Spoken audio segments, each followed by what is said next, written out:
Magandang araw po sa lahat na sumusubaybay dito sa PinoyRadio.com. Ako po si Attorney Maria Eleanor Rodriguez ang makakasama ninyo for the next hour dito sa Konting, Kaalaman, Malaking, Katulungan. This is the 5th episode of this program and I'm hoping that yung mga nanonood ay may natututunan naman po kayo. Just a reminder, kung ano po yung madidinig ninyo dito sa programa na ito, hindi po to legal advice. I'm just giving you information about the law in Canada, the criminal law in Canada, and karamihan po sa kanila procedural ang sinasabi ko. Nag-umpisa po tayo sa anong gagawin kapag naaresto dito sa Ontario. Ako po ay lawyer dito sa Ontario, and whatever I am giving you, whatever information I am giving you in this program, it's only, like I said, informational, educational. Ito po yung mga natutunan ko bilang abogado and ang mga na-experience ko rin po as lawyer in the courthouse dito sa Ontario. Now, again, kung ano po yung matutunan nyo dito, I'm glad kung marami kayong natututunan. Paalala lang, you cannot use it in court and say that I learned this in this program and I know the law now. I can represent myself. Hindi po. That's not the way it is. It's not to say that you're not allowed to represent yourself. You can actually, if you want to, but please do not use any information from this program as weapon for you to say, now I know the law. Hindi po. Karamihan po na sinasabi ko dito, yung pong mga practical na information lang po na I think makakatulong po sa inyo. Now, on the last occasion, I just want to make a correction. Nabanggit ko po that Justice Coroza, the Honorable Justice Steve Coroza, probably next year will be able to join us as a guest in this program. And I indicated last week that his first when he was appointed a justice, his first jurisdiction was Niagara Falls. Nadalang lang po ako na aking damdamin, hindi po Niagara Falls. It's the Niagara region, meaning to say kasama pong St. Catharines, Welland, etc. Ang courthouse po sa Niagara region is in St. Catharines, and that's where I believe, do you know first courthouse ni Justice Steve Coroza. Now, moving forward, I believe I ended with this sheet of paper. I was talking about certain conditions that as a federal crown before, when I was still doing that, there were certain conditions that I was asking as a crown. Usually po, para maintindihan niyo po kung anong hinihingi ng crown, they're asking for conditions that will make sure that you do not get in trouble again, right? That you attend court. Ang importante po sa lahat, that you attend court first and foremost. So, if you're arrested, you are given time to attend court, you have to attend court. Apart from that, as a crown, we also ask certain conditions to make sure that if there is a victim in a certain case, that the victims are protected, or let's say the complainants are protected. So in a domestic situation, like the domestic assault situation, there will be conditions that will be imposed where you are not to communicate with the complainant. Say your wife, your husband, your girlfriend, etc. Okay, so yun po yung mga conditions na yun. Now, because I was a federal prosecutor, per diem, hindi po ako full-time, just to clarify things. I was just doing it per diem, so per day, meaning to say, actually during that time, I was allowed to practice outside of the office because, like I said, I wasn't full-time. But I didn't do that often because I was in court every day. Now, when I was doing that, the conditions that I would ask for clearly are conditions gearing towards prevention. Kasi nga, drugs po, usually we prosecuted drug charges, drug trafficking charges, possession of drugs, production, etc.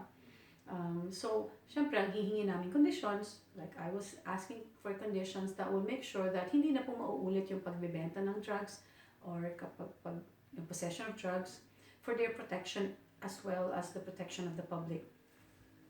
So, if you ever get arrested, somehow malalaman po ninyo kung ano yung mga condition na hihingin sa inyo, right?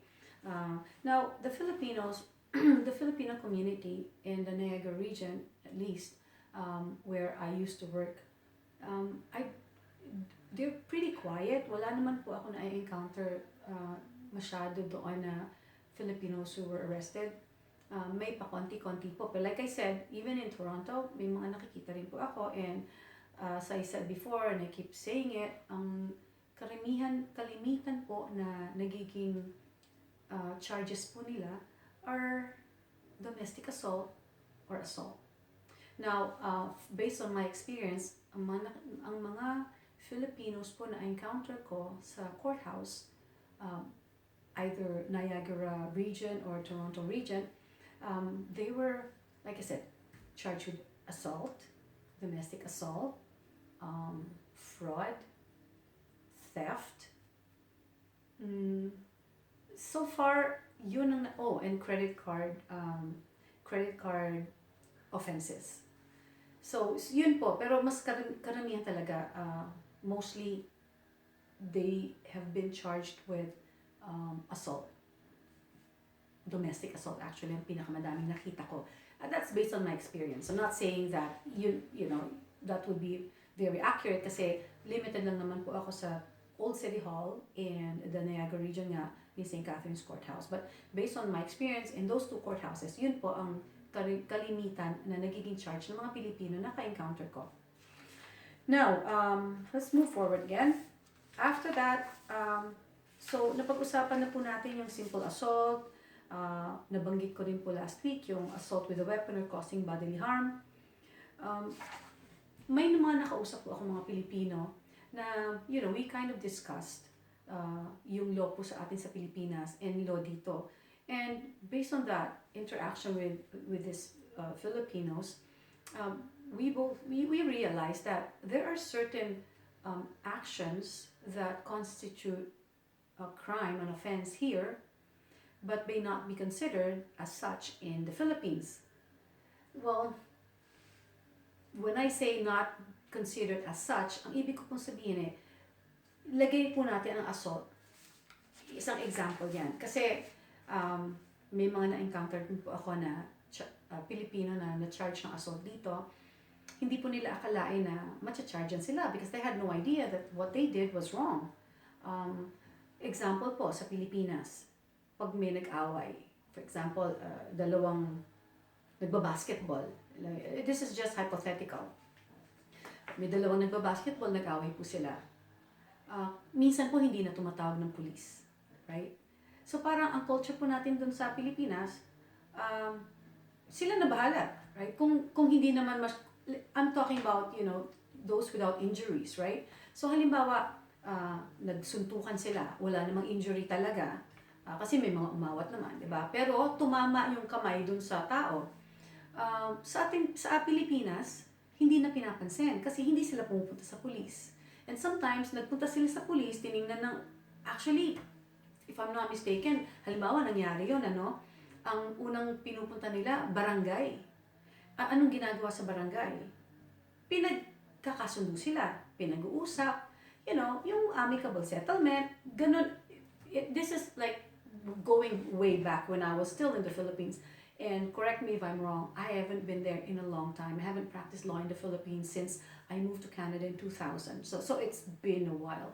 But I'm just basing it on what I remember. And if I remember it right, people that get involved in altercations like that or yung mga suntukan na ganyan, hindi na talaga umaabot sa pulis, di ba? Umaabot tayo sa barangay. Now, dito sa Canada, reminder again to the Filipinos, it's not the same. Kahit walang injury yung tinamaan ninyo. Actually, kahit hindi nyo tinamaan, and I think I discussed this last week, inambaan mo, nag-aaway kayo, inambaan mo siya, hindi naman tumama, right? That can be considered an offense. And I believe, I read it last week from the criminal code itself, no, not last week, 2 weeks ago, it's considered assault, right? So, ito yung mga bagay na I really want to emphasize to the Filipinos. Maiiwasan po natin to get in trouble if only we know these things. Like yun nga, akala mo, umamba ka lang, diba sa atin wala yun. Dito, you can be arrested for it, right? I'm not saying that when you get arrested and charged that you will be found guilty. I'm just saying that from the very time na inaresto ka, di ba, nakakatakot? Would you even want to be arrested in the first place? I don't think so. So, yun lang po yung mga gusto kong ipaalala sa mga Pilipino. Assault, yan talaga ang common ground dito. Whether it's domestic or simple assault, assault. Now, meron din pong sitwasyon na na-encounter ko. Nakausap ko yung akusado, ang sabi nila, so tinanong ko anong nangyari, right? And they were saying that hindi ko naman tinamaan eh. Gumanon ako pero hindi tumama, right? Yun ang sabi niya. Kasi, ang tinanong ko, why did you do it? Why did you even try to punch the person? And the answer was, because he was saying things. You know, may mga sinasabi siya na hindi tama, right? So, parang ang dating sa akin, when he was explaining his side, akala niya, he was justified in doing that. Kasi, ginalit siya ng isa. May mga sinabing hindi tama. In fact, parang may sinabi pa na bordering on pwedeng utter threats. Kung titingnan natin yung batas dito sa Canada, yung sinabi sa kanya, bordering on utter threats. Pero ang tanong ko sa kanya, hindi ka nagsumbong sa police during the time na nag-utter siya ng threat, right? Hindi. So ngayon, nagtimpi siya. So walang record na hindi siya nagsumbong sa police na ito, tinethreaten siya. Wala. Pero dumating na yung point na napuno na siya, you know, he tried to punch the guy. And siya yung na-aresto. So, yun po yung mga bagay na hindi niya kailangang ma-aresto siya dahil ang sabi niya, hindi tinamaan, di ba? The point is, hindi mo nga tinamaan, but are you justified in doing that? Yun ang tanong ko. Are you justified in even trying to punch a person for saying things to you? Hindi po. Paalala lang po. This is, I'm just trying to point out na iba na po, wala na po tayo sa Pilipinas. Nandito na po tayo sa Canada. And it's really important for us to understand these things. So mag-ingat lang po tayo sa actions natin because you don't even know who you're dealing with. Kung halimbawa, itong complainant hindi nagreklamo, swerte ka, right? But if they do, what are you gonna do? You cannot say, kasi sabi niya, ganito daw eh, so nagalit ako. Hindi pwede yun, right? We have to be mindful of what we do, of what we say, because you don't want to end up getting arrested and in jail, right? So, anyway, so yun lang po, paalala sa inyo, ang assault madaling gawin, kasi nga, hindi mo kailangang tamaan, hindi kailangang hospital yung tao, hindi kailangang magka-bruise, right? Ito nga kinikwento ko sa inyo, wala talaga siyang bruise kahit saan, but he was still charged. Now, meron din po na-encounter na domestic assault. Natutulog po siya. Yung inaresto, yung accused, natutulog po siya. And I think ginising siya nung asawa niya. Naalimpungatan ba? Naalimpungatan siya. And binato niya ng box, diaper ata or something like that. Something. Binato niya yung asawa niya, tinamaan. Nagsumbong sa pulis. Sa atin, di ba, parang wala namang, walang wound, walang injury, no bruising, nothing. But the wife called the police. The police came, and guess what? He was arrested. Di ba? At first blush, if you heard the story, you would think, sobra naman, nabato lang ng plastic, tinamaan, di naman sa mukha tinamaan, sa katawan or something, hinuli na.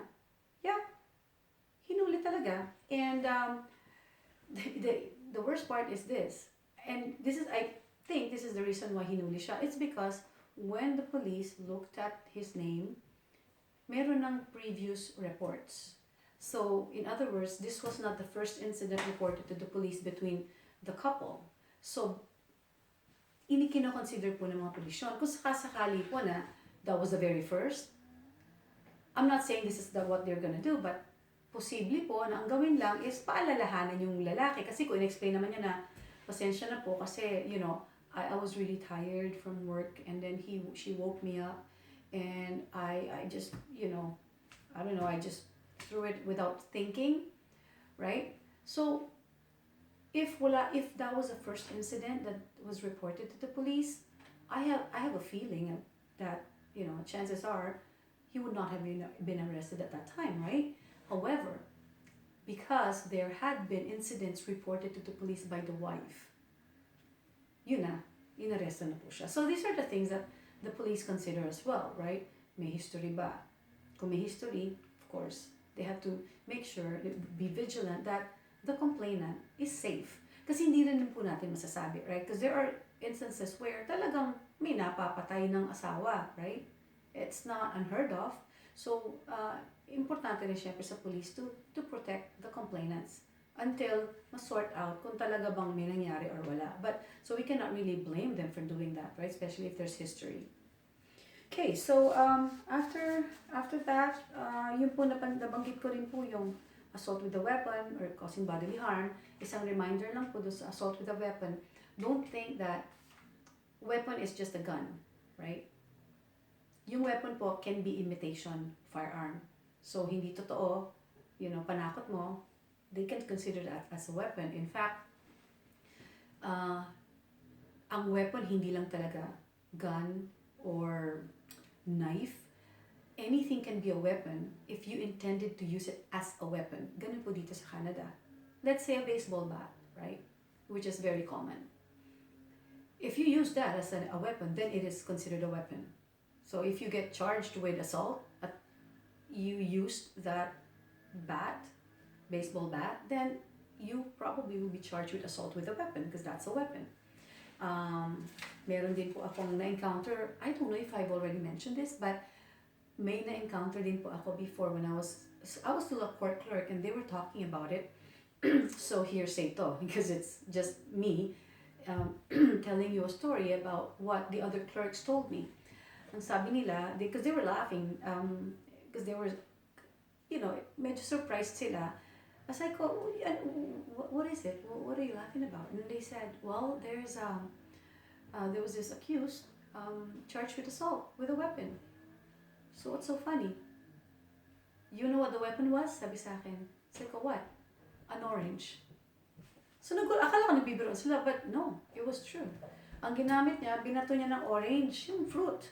Yung tao, charged with assault with a weapon. So, ito pa yung mga bagay dito na talagang they take it to heart, diba? Sa atin, parang iisipin mo, ilagay mo yung posisyon mo sa Pilipinas. Binato ka ng orange.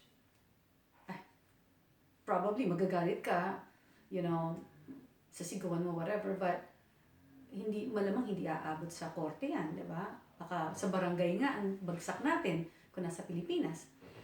Dito hindi. Ang binagsakan nung akusado sa court. I don't know what happened after that, if he was convicted, because like I said, I just heard it from other people, but it happened. So, ingat po tayo sa lahat ng gagawin natin dito at sasabihin natin. Having said that, okay, I'm not saying that you should not stand up for your rights, okay? Hindi itong program na to, it's not to scare you, na matakot kayo na hindi na kayo makagalaw, na baka itong sabihin ko, baka, kasuhan ako, hindi po. Reminder lang po ito, para at least alam nyo kung ano yung hindi nyo pwedeng gawin, right? But like I said, it's not to say na you cannot stand up for your right. Kung, may nang assault sa inyo, syempre, hindi naman pwedeng manahimik na lang kayo, diba? But I suggest, if you, kung meron po kayo na-encounter, let's say na-encounter in your workplace, right? Or anywhere, in a ball game, for example, nag-init ang ulo ninyo, hindi na kayo makapagtimpi, please, magtimpi kayo. Because it's just going to change your lives for the worse if you act on your anger in Canada. You cannot do that, okay? Yun lang paalala. So, now, aggravated assault, I've never seen any Filipino charged with this yet. Like I said, limited din naman ang jurisdiction na napuntahan ko. So, I will just go through it. Aggravated assault, ito yung you wound, you maim, you disfigure, endanger the life of a complainant. So, ito yung mas malala na po. And I've already mentioned the penalty for these, and yun ang difference, pataas ng pataas, pag palala ng palala yung ginawa. Now, ang hindi ko na-discuss last week was criminal harassment. Ito pa rin yung isang very interesting topic para sa mga Pilipino. And I will give you an example. Yung mga experience ko rin po sa Philippines when I was still living there and I was growing up. Minsan, di ba, may mga nanliligaw. May isang babae na maganda, marami siyang manliligaw, right? Hindi ako isa doon. So, nakikita ko lang. And nakakwento sa akin. Hindi ko pinagdaanan yung, but yung mga kaibigan ko na talagang gorgeous, you know, ang daming manliligaw. So, syempre, you know, sumusunod sa kanila. Actually, may isa, I'm not gonna mention who it is, but close to me. She was really pretty when she was younger, and merong sumusunod-sunod sa kanya na lalaki kasi clearly may gusto sa kanya, right? And her reaction to that was inis ng konti. Konti lang. Parang, ano ba to? Sunod ng sunod. You know? Pero, deep inside, sabi niya, syempre, medyo natutuwa rin siya because it parang sign niya na maganda siya na, oh, may nagkakagusto sa akin, may sumusunod sa akin, ganun. Kilala niya naman yung sumusunod. It's not a stranger kasi it would be creepy if a stranger, you know, following you around, right? But she knew the person and, pero ano lang, parang lagi daw siya sinusundan, tapos minsan magsasabay sila sa jeep, ililibre siya, right? So sa atin, okay lang yon, right? Dito, that could be considered criminal harassment. Especially kung yung babae, you know, alam niya yung mga karapatan niya rito, mga Canadian, I think some of them know it, pwede kayong kasuhan ng criminal harassment. So what is criminal harassment? So let me just read the code so that you understand what it is. Yung eksaktong alam niyo kung ano yung sinasabi ng criminal code ng Canada about criminal harassment. So it's under section 264 sub 1 of the Criminal Code of Canada. And this is what it says. No person shall, without lawful authority and knowing that another person is harassed, or recklessly as to whether the other person is harassed, engaged in conduct referred to in subsection 2 that causes that other person reasonably in all the circumstances to fear for their safety or the safety of anyone known to them. So, ano yung prohibited conduct na sinasabi under subsection 2? So, subsection 2 says, the conduct mentioned in subsection 1 consists of repeatedly following from place to place the other person or anyone known to them. So, yung nabanggit ko po kanina example na sinusundan ng lalaki yung babae, right? That can be considered a prohibited conduct, which can be a criminal harassment charge.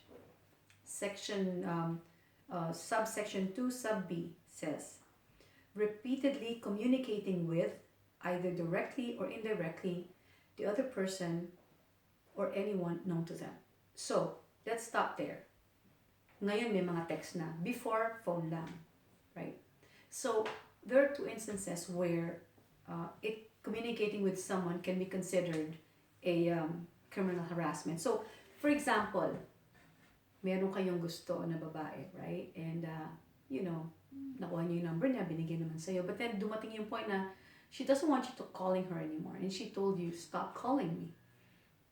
You keep calling her because you really like her. Alam mo yung time mga Pilipino, parang, di ba, may kasabihan na,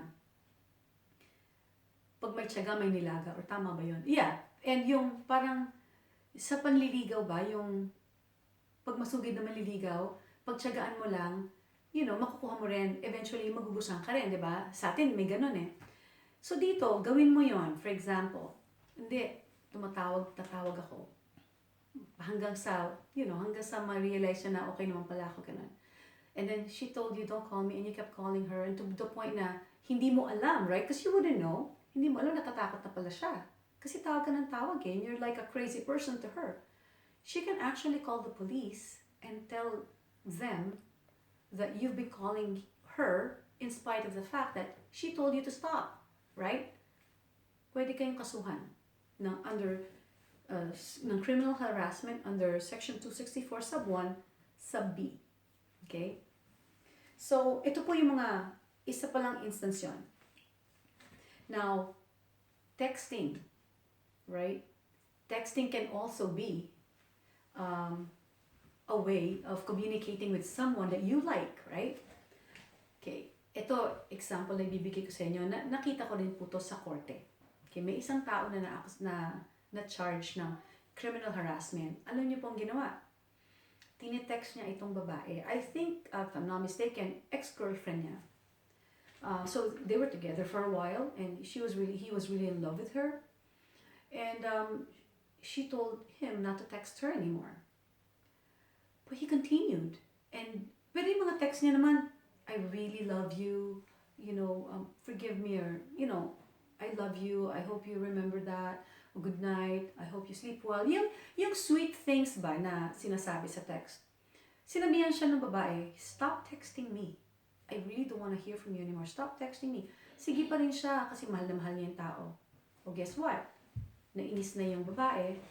So she called the police and reported him. He got arrested. Nakita ko po ito sa korte, nung clerk pa lang ako. Andun siya, arestado, because he was professing his love for his girlfriend or ex-girlfriend. Imagine that. And I really felt bad kasi wala naman masamang sinabi yung tao. Pero, naaresto siya. And having said that, I don't know what happened after that. I don't know if he got convicted or I don't know.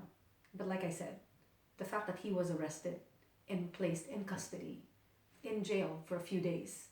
Kasi ilang araw ko lang siya nakita, so I don't know what happened after that, but imagine that happening to you only because you're professing your love to your girlfriend or your boyfriend after he told you or she told you to stop, right?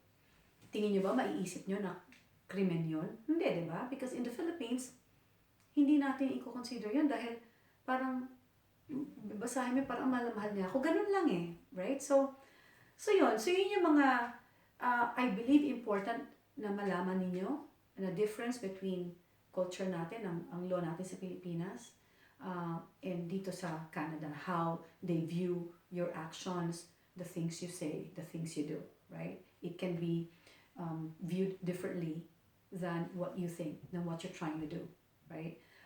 Pwede nga, like I said, kahit makasuhan ka, hindi ka naman makonvict, pwede naman eh, but I don't think you even want to go there, yung ma-aresto kayo, right? So having said that, I think importante na malaman nyo nga na ito yung mga bagay na different dito sa Canada, especially for those people who just moved here, who migrated here. It's really sad na halimbawa, isang taon pa lang kayo and then you get arrested. I've spoken to a few of them who just wants to go back to the Philippines. And I keep telling them it's a waste. You worked hard to come here, and a lot of them are hard workers in Canada. They just do not know the law, right? Na sana naiwasan. Kaya andito po itong programa natin na to help you.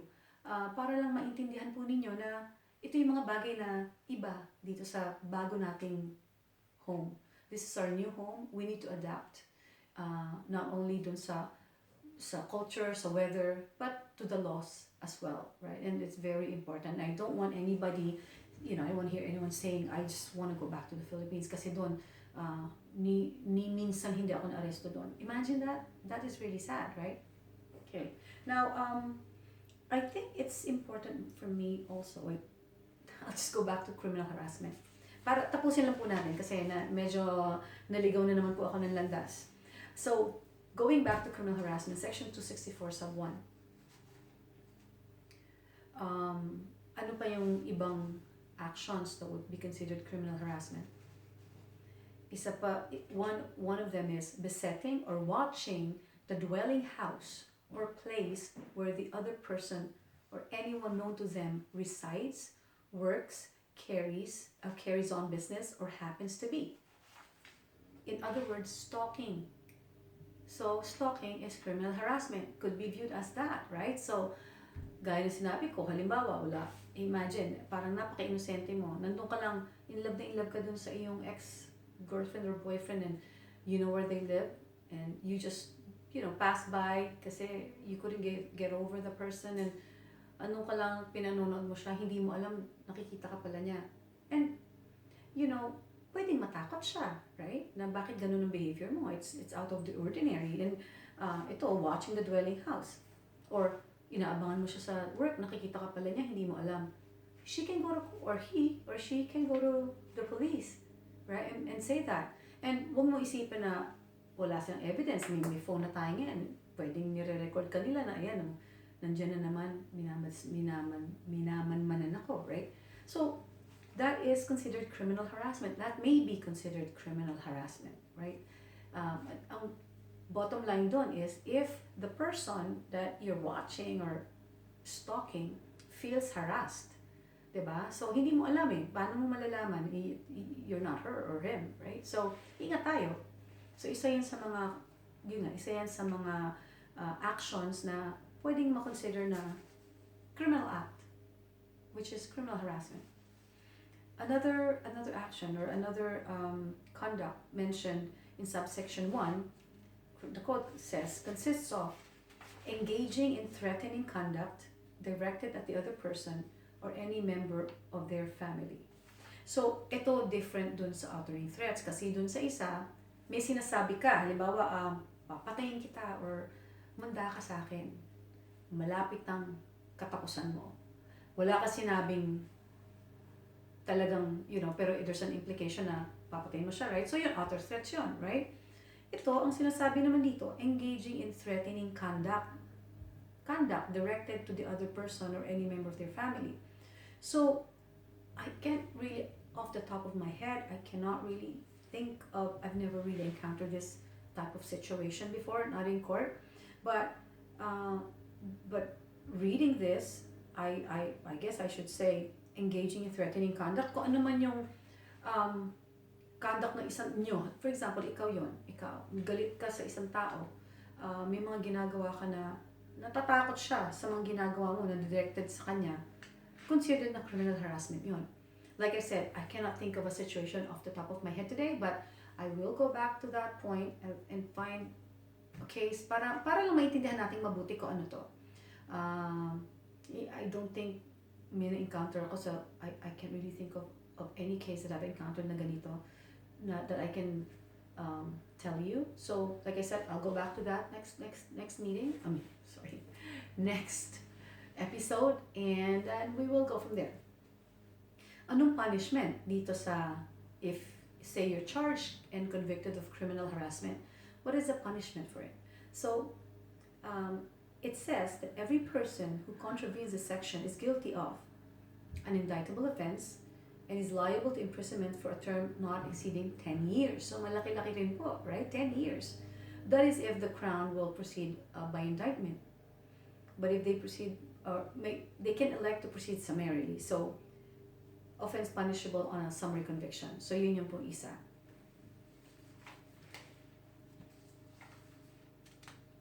Now, I believe we are due for a break at this time. So, just sit there or stand there, whatever you're doing right now. Just, we will be back. We will be back on a short break.